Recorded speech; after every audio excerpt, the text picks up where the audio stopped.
خب سلام دوستان، به شیلا نایل استودیو خوش اومدید. لایک و سابسکرایب یادتون نره، دکمه زنگوله رو به صدا درارید. من میخوام روی این ناخن بهتون آموزش بدم که اولا مبانی ناخن چیه و اینکه چطوری شما باید سوهان کشی کنید. این یه دست حالا مدلمونه. ببینید این قسمت ناخن، بذارید با یه چیز کوچیک‌تر براتون توضیح بدم که متوجه بشید. میارم نزدیکتر که بهتر متوجه بشید.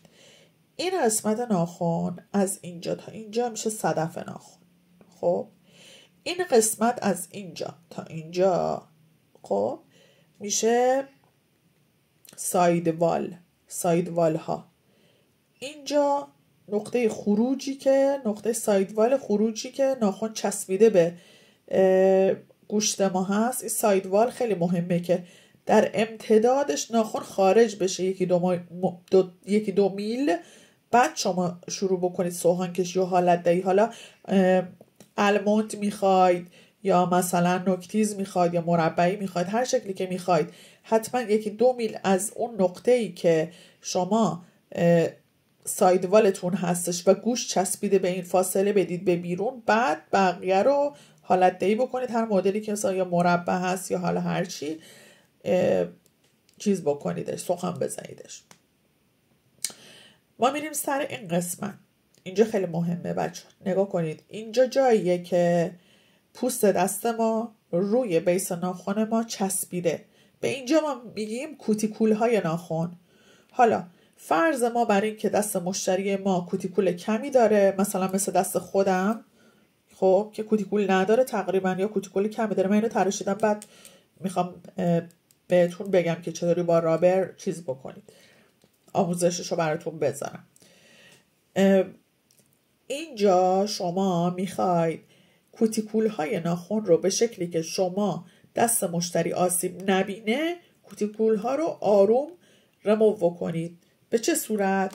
من سرسوهان شنی بعد بردارم، ترجیحاً نوار آبی یا نوار سبز. اینا سرسوهان اشکی الماسه هستن. من قبلا تو ویدیو قبلی براتون توضیح دادم سرسوهان ها به چه شکله. دقت بکنید. با این سرسوهان باید کوتیکولا رو بگیریم، بسته باز به دست مشتری که پوستش کلفته یا نازکه. خب من نمیذارم رو دور، آروم میخوام بگیرم، شما ببینید. خب ما این قسمت رو، هند پیس رو، مثلا فکر کنید یه هند پیس من تو دستم گرفتم، آروم اینطوری. اول قبل از اینکه اینو بزنید یه چیز رو حتما بدونید. این در صورتی شما با این کار رو انجام میدید که اول میایید با پوشر چوبی اینا رو آروم اینطوری میذارید، آروم فشار میدید، با این بغلش میدید به بالا، آروم فشار میدید، آروم میدید به بالا. یعنی این پوستا رو آروم آروم میدید بالا تا اینجا. حالا من میخواستم این نقطه رو بهتون بگم چیه. این نقطه ها اینا، این گوشه های ناخن، این گوشه ناخن، این گوشه ناخن، این دوتا نقطه که الان من اینجا براتون گذاشتم، اینا نقطه های استرس پوینت ماست. یعنی چی؟ یعنی اصلا نباید به اینا فشار بیارید یا اینو پوستا رو بخواید سعی کنید هی ناخن جدا بکنید، خیلی دردناک میشه و کلا به بیس ناخن شما آسیب میزنید. به اونا کاری نداشته باشید اصلا. شما پوشر چوبی رو میارید میذارید این بغل، آروم فشار میدید. یه چیزی هم بگم، ممکنه بعضی پوشر چوبی ها تیز باشن. قبل از اینکه شما بخواید با پوشر چوبی کار بکنید، یه سوهان دستی میارید، خیلی آروم تمیز آروم سرشو سوهان میزنید، این تیزیاشو میگیرید که دست مشتری آسیب نبینه. بعد میایید آروم میذارید رو دست مشتری، آروم میذارید، هول میدید یکم عقب، با این نوکش اینجوری آروم اینجوری بلند میکنید، میدید بالا. حالا من خیلی میارم بالا که شما متوجه بشید. پس میذارید فشار میدید، آروم بلند میکنید، میذارید فشار میدید، آروم بلند میکنید، میذارید فشار میدید، آروم بلند میکنید. همینطوری پوستا رو از این گوش آروم جدا میکنید. بعد که حالا جدا کردید، این بار ما میخوایم با سرسوهان یعنی الان یه جیبی درست شده، میخوایم جیب سازی بکنیم دیگه. الان یه جیبی این زیر درست بکنیم که اینو جدا شه. تحت هیچ شرایطی شما سوهان رو روی بیس ناخن اینجا هی نکشید.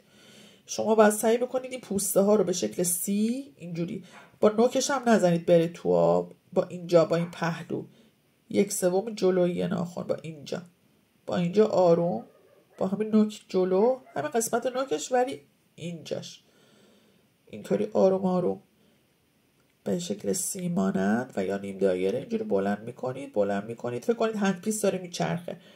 بلند میکنید تا اینجا، تا این قسمت رو میخواید بیاید دیگه، ادامهش رو بیاید دیگه. شما میخواید کار سرعتی سالونی انجام بدید و نمیخواید هی بذارید رو چپگرد، بذارید رو راستگرد، دونه دونه، چون 10 تا انگشته، میخواید 10 تا انگشت رو سریع کارش انجام بدید. میاید با بغل سوهان، یعنی با اینجای سوهان، آروم آروم آروم به شکل سریع انجام میدید و اینو هم اینجوری صاف دیگه میکشید پایین. خیلی فشار به اینجا نیارید، آروم آروم میکشید. بعد اینجا رو هم اینطوری آروم، بعد یه دونه میکشید پایین، یه دونه به چپ، یه دونه میکشید پایین، یه دونه به راست، یه دونه میکشید پایین. حالا مثلا این ور چپه به چپ، این ور راسته به راست، به طرف پوست مشتری. پس یه دونه میکشید اینطوری، یه حالت توپلی مانند بغل ناخن ایجاد میشه. این تا اینجا.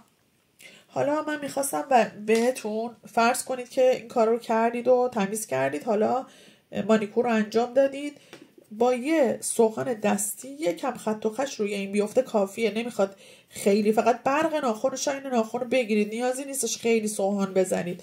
ما یکم سعی میکنیم شاین ناخن رو بگیریم. حالا من نمیخوام خیلی مثلا با این مدل ما ور برم، مدلم ناراحت میشه مدلم مشکل خانمانه داره، ناراحت میشه. میخوام فقط در حد این که یکم برق شاین روش رو بگیرم و بهتون آموزش بدم که چطور. خب حالا مثلا ما برق رو گرفتیم. مرحله بعد از این که ما این برق و این شاین رو گرفتیم، سوهان زدیم، ها رو زیر ساز کردیم، همه کار کردیم، حالا ما میایم چیکار میکنیم؟ میایم ضد قارچ میزنیم. من برند IBI ضد قارچ و همینطور بازم IBI فری اسید دارم.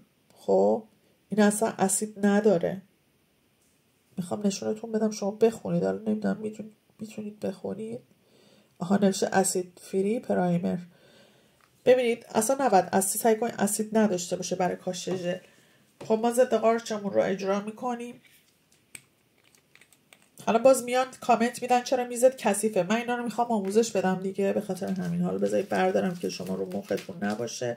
اینا رو میخواستم بهتون آموزش بدم الان، یعنی آوردم گذاشتم که دم دستم باشه، اینا رو دونه دونه بهتون آموزش بدم. حالا یه لحظه به من اجازه بدید، ناراحت نشید یه لحظه تا بهتون بگم. خب از این ضد قارچ میایم تمام این جاها رو به شکل دورانی میزنیم. بچه توجه کنید، ضد قارچ اگر حتی روی پوست هم بخوره، یعنی بالاها هم بزنید، هیچ اشکالی نداره. چند دقیقه صبر کنید ببینید داره سفیدک میزنه، خشک میشه. ولی بچه ها پرایمر رو تحت هیچ عنوان، تحت هیچ شرایطی پرایمر رو روی پوست نزنید، چون مواد میره میچسبه به پوست. سعی کنید یه میل فاصله بدید از پوست. موقع زدن حواستون باشه خیلی نچسبونید به پوست. خب حالا ما پرایمرمون رو اجرا میکنیم. اینو به طرف اینطوری مالشی میریم تا نزدیکی ها. بعد اجازه میدیم خشک بشه. این حتما بعد چند ثانیه مکس کنید. خب حالا من میخوام یه روشی بهتون یاد بدم برای گذاشتن این. حالا تا اون داره خشک میشه من میرم سایزش بکنم. به این روش سایز میکنیم، میذاریم. ببینیم این ساید والو میپوشونه. دقیقا ببینید خودشه، اندازه خودشه، یعنی این دقیقا اندازه خود همینه. ما اینو جدا میکنیم آروم ازش، چون قشنگ ساید والو اگه دقت کنید میپوشون. حالا دوباره من برای شما نزدیک میگیرم ببینید ببینید دقیقا اندازه است. ساید والا رو هم بغل ببینید پوشونده، دیدید؟ از کنار که نگاه میکنیم سایدو پوشونده قشنگ. خب حالا ما چطوری اینو باید خشک کنیم؟ بذارید من اینو بیارم اینجا نزدیک شما. اوکی، نورمو بذارم که روشن بکنم شما ببینید. میریم سراغ، بهتون گفتم رابر بیس بعد بزنید چون غلیظ‌تره، از بیس معمولی غلیظ‌تره، غلظتش بالاتره، چسبندگیش هم 100% چون که چیز بالاتری داره، غلظت بالاتری داره، چسبندگی بهتری هم داره. نگاه کنید میبینید. میتونید تهشو بتراشید ولی این خودش چون تراش داشت من دیگه این کار نمیکنم. حالا موقع گذاشتنش به چه شکل میذارید؟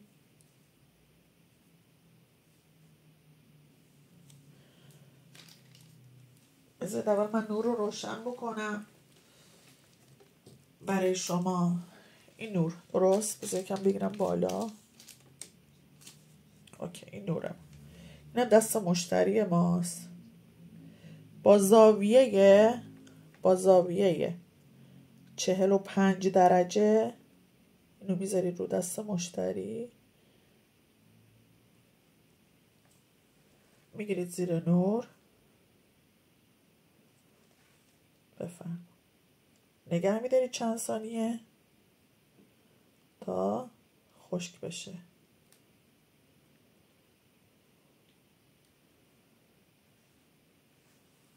خب حالا شما اینجاشو میگیرید، اینجاشو، این زیرشو دیگه کار ندارید، خاموش میکنید یه لحظه نورتون رو، یا اصلا بذارید روشن باشه مشکلی پیش نمیاد. میایید با پوشر چوبی یا حالا با هر چیزی این مواد زیر رو آروم از این زیر جمع میکنید، برش میدارید، چون که این باعث میشه اینجا پله بشه. و حالا فرضاً برای اینکه شما این کار رو یادتون رفت، حالا اول کارتونه یادتون میره یا هرچی، اینجا پله افتاده، ما با همون رابر بیسمون زیر ناخن رو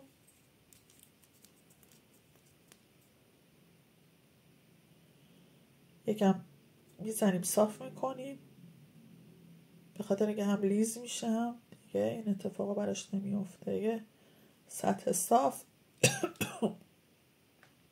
ببخشید براش به وجود میاریم. الان نگاه کنید ببینید الان خیلی تمیز و صافه دیگه، هیچ ایرادی نداره. از زیرش میتونید با رابر بیس مشکل رو حل کنید یا حالا با سوهان میتونید پلگیشو برطرف کنید دیگه، اون به سلیقه خودتون بستگی داره که چه جوری کار میکنید دیگه. اینطوری ناخنم از زیرش گیر قشنگ وای میسته، مشکل ایجاد نمیشه. چسب ناخنم میتونید بزنید، یعنی میتونید با چسب تو پوینت یا حالا چسبایی که تو بازار هست. خب الان من اینو میخوام بذارم قشنگ حسابی خشک بشه اینجا که شما ببینید. بچه یه چیز راجع به این لامپا نورا بهتون بگم، این نورا رو وقتی نزدیک میکنید کوچولوتر میشه، وقتی که اینجوری میارید بالاتر بیشتر میتونه، یعنی محوطه بیشتری رو میتونه نور بده. سعی کنید یکم بالاتر نگه دارید دست مشتری نسوزه و اینکه این. خب ما الان اینو چسبوندیم. حالا فرض بر این که من چون ناخن کوچولوه مثلا من از قصد اومدم این کار کردم که اینو بزنه بیرون، شما چی کار باید بکنید رو این؟ میخوام بهتون یاد بدم اگر بیرون زدگی کرد، یعنی بیرون زده بود، شما باید چی کار بکنید. خب الان خوش شده تقریبا دیگه، این نورش خیلی قویه، سری خشکش میکنه، تو چند ثانیه خشک میکنه. ما اینو در میریم نور رو میبریم میزنیم همون جایی که بودش، سر جای اولش. خب من میخوام این قسمت رو به شما یاد بدم که شما چجوری دورگیری بکنید ناخن، خیلی مهمه. اول سرسوهانمون رو کاجی میکنیم، کاجی سبز برای دورگیری مناسبه.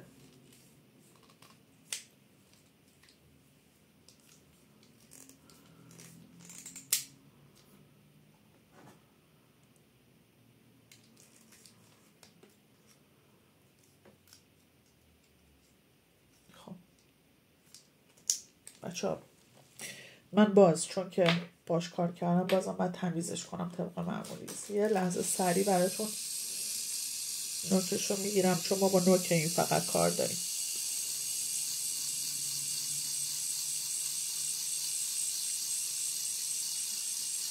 بیشتر هم باش کار نداریم، با نوکش کار داریم. خب حالا ما اینجا نگاه کنید، حالا میخوایم دورش رو بگیریم. اولین بار دستمون اول میذاریم رو انگشت مشتری حائل میکنیم به این شکل. اول اضافه 90 درجه میگیریم،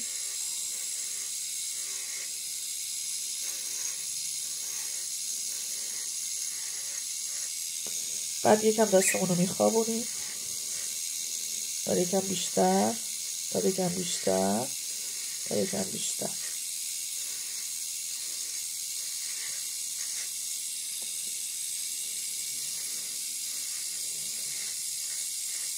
از همه طرف هم لطفا نگاه کنید، فقط از یه طرف نگاه نکنید. دست مشتری رو تکون بدید، از همه طرف نگاه کنید ببینید، چون از یه زاویه ممکنه خطای دید بهتون بده. شما مدام بعد موقعی لاک زدن هم همینطوره، دست مشتری رو این ور اون ور کنید، سیکربش رو ببینید، مدام بعد دست مشتری رو نگاه کنید، حالتش رو نگاه کنید.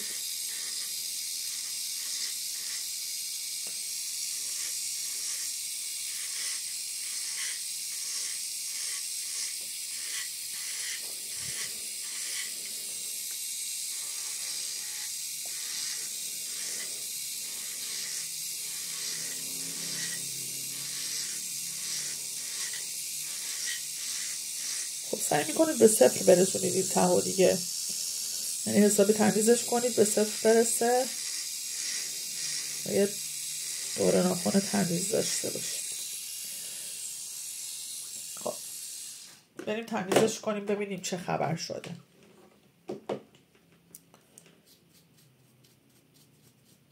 ما اینو تمیز میکنیم. بچه توجه کنید که ما الان بالشتکو رو هنوز تمیز نکردیم و اینکه